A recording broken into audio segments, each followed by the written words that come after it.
Hey everyone, welcome back to our channel. Today I'm going to show you how to run JavaScript in Visual Studio Code in a very simple way. For that, you need to download and install Node.js and Visual Studio Code from any of your favorite browser. After download and install, we're going to go for the Visual Studio Code, or we can simply click on Open Folder and then go for the desktop and going to create a new file. Going to type it as webtech.js. I'm going to select the folder. After that, into the webtech.js, we're going to create a new file. And here we're going to name it as admin.js. So now the JavaScript file has been opened. So now if we just maximize it, I'm going to make it a little bit bigger like this. And here, if we just type the JavaScript, type here console.log, I'm going to give the first bracket, and then here we can simply type first JS project on VS Code, JS project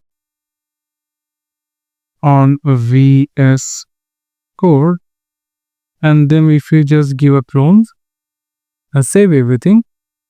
And now if we just want to run it into Visual Studio Code, for that we need to go for terminal. So for that, here is a terminal option. Click on the terminal and new terminal.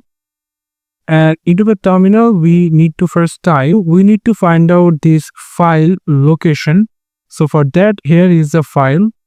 And now we need to find out the location. So for that, we need to click on the right mouse button, go for the properties. And then here we're going to find the user location over here. So if we just copy it like this, and now if we just go for the Visual Studio Code, the terminal, we need to type the cds.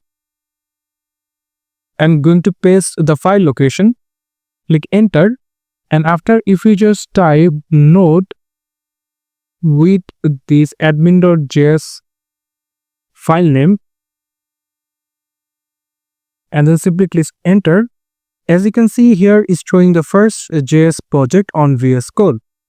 So this is how we can simply run JavaScript in Visual Studio Code through terminal. Thank you so much for watching this video. I hope to see you for another videos. Till then, goodbye.